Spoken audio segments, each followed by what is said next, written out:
What are you quietly grieving?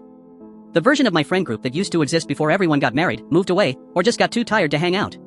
There was no big fight, no drama, just a slow, silent fade from see you tonight to we should definitely grab coffee sometime in 2026. I'm grieving the people they used to be, and the person I was when I was with them. We're all still alive, but that us is dead. My estranged bio dad passed away this last December without a will. As his only legal next of kin, I became responsible for the probate for his estate. A handwritten rough draft of a will was found in his house, but it was not signed or dated. In this pseudo-will he wrote multiple paragraphs about how I was a horrible daughter who couldn't bother to have any sort of relationship with him, and I didn't deserve to inherit anything from him. He didn't want me to inherit a single thing from him because of how ungrateful I am. I didn't read anything after the first few sentences. He knew exactly why I couldn't and wouldn't ever have a relationship with him.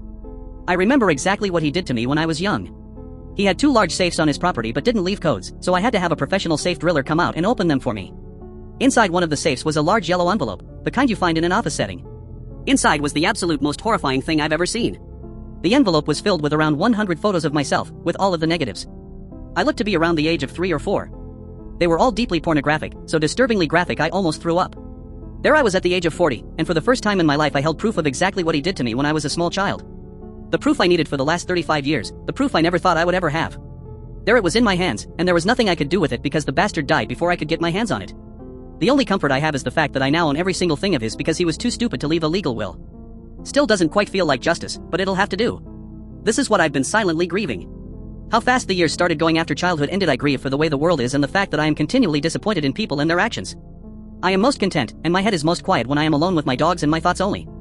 Honestly, how life was before the internet was so integrated. I'm a late 90s to 2000s kid, so I managed to experience that last bit of the world before everything was online, and let me tell you, it was a much better place. It's not a rose-tinted glasses thing either. People were seemingly way nicer and more integrated and caring, and things weren't constantly scalped and sold for profit. People were way more respectful and courteous.